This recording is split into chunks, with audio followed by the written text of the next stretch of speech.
what are shrines and how to obtain them.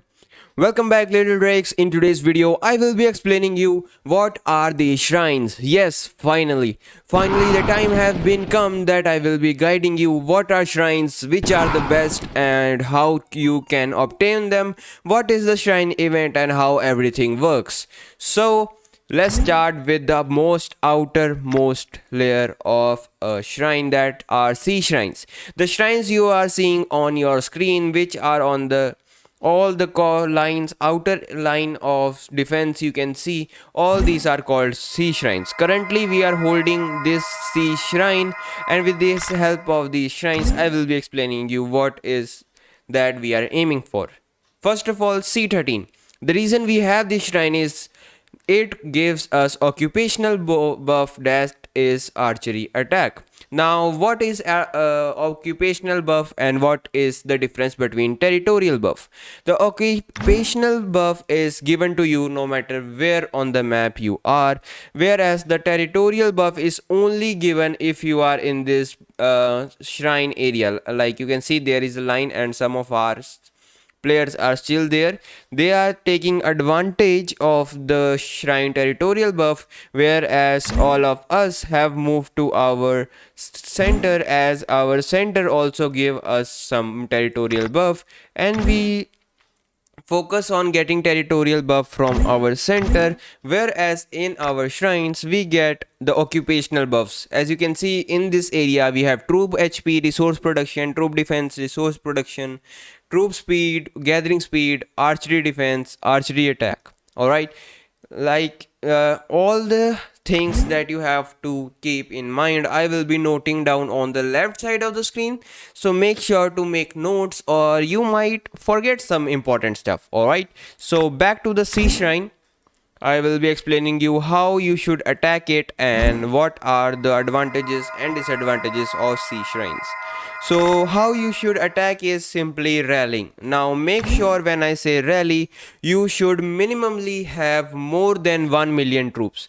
The reason I am telling you is because when you attack a sea shrine, it contains 1 million T2 cavalry, and the best troop to attack these cavalries are archers. That's why I'm telling you all guys to focus on infantry and archers in my previous videos. If you haven't watched them, link on the top right corner.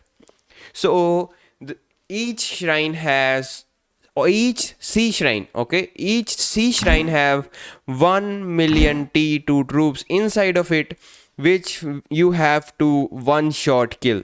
The reason there is you have to do a one shot kill is because it's written in the rules. If you have time, you can simply go and check it out.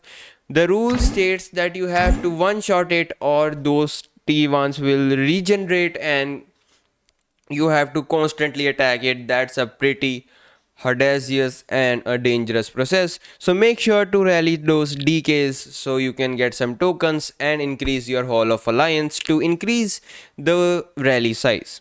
Alright, so the chart is on the screen, don't need to get too much scared of it. Now I will be focusing on B shrines, which are the second layer of the shrines, and the reason we have to capture C shrines first then B shrines is because, as you can see these arrows, unless we capture a C shrine we cannot go for a B shrine. Alright, so the what you have to do is, in the first shrine event all the sea shrines will be opening. In these sea shrines you can get any sea shrine that you like, as there is not much of a buff that is pretty likely or pretty advantageous, but you can focus on archery attack buffs or stuff like that, or related to archery, so you have additional buff when you are fighting your enemy. On the B shrines, on the other hand, you have to do like this. If you have seen my previous video, we first captured C15, C16 and C17 as our guild was growing and there was many different strong opponents. But now, as our guild have been second most highest guild out there, we have occupied all 5 of these. We let go of these 2 shrines and exchanged a C shrine for B9. We gave them B9 and they allowed us to have C13. So we took the C13, we still hold C17, and you can see these blue arrows. This blue arrow shows us the path which you can attack. If you have this shrine, you can only attack these three. If you have this shrine, you can only attack these two, and if you have this shrine, you can attack this. All right, so that's a pretty easy matter. Now why should we focus on B shrine? In B shrines, there is also territorial buff and occupational buff. As you can see on the screen, this is the territorial buff, this is the occupational buff. The reward, on the other hand, you'll get 96,000 victorial medals, which are on the tax rate of 20%, which is already been cut. Alright, in this beast shrines, there will be T3 2 million troops that you need to one shot. For us, like, we were still growing, and for us, not many of us had 2 million not many of us had 2 million rally. So most we had two players which was always focusing on their whole alliance, and they were paying, yes, they were paying players, so they were able to reach up to 1.5 to 1.7 million, and we only use T4 archers, which will give us a tier advantage as they have more attack, and inside there is T3 cavalry, so we have advantage, and we was able to get this. So after 11 days, as you can see, there is a timer on this map. After 11 days, the A shrines will open. So what happen will be that with these shrines, we will be let going of either C shrines, alright, and then we will attack A3. The reason we are focusing over A3, I cannot disclose pretty much, but it have been pretty hard on us, but let me tell you all this.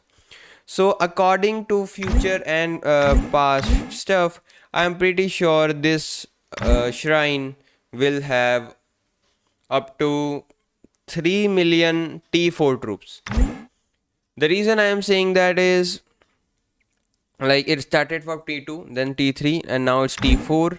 I'm pretty sure it will have 3 million T4 cavalry, and no, if I show you my alliance, not even a single one of us have reached level 30, and reaching level 30 you need 50 to 60 days of speed boost, and we cannot reach it. So most of us have focused on staying on castle level 23, and we are focusing on maintaining a big army. So in last killing event, I attacked pretty badly, so my archers went down to 170k, which lost my a lot of power, and now I am not that strong in the game. But I will be telling you, in the Great Kingdom event, don't get bloodthirsty, and more updates will be coming. I hope you can tune in. The latest video now is on the screen right now. If you want to focus on more on this game and earn more from this game, just click on it, and we will talk again there later. Till then, Little Drakes, dismiss.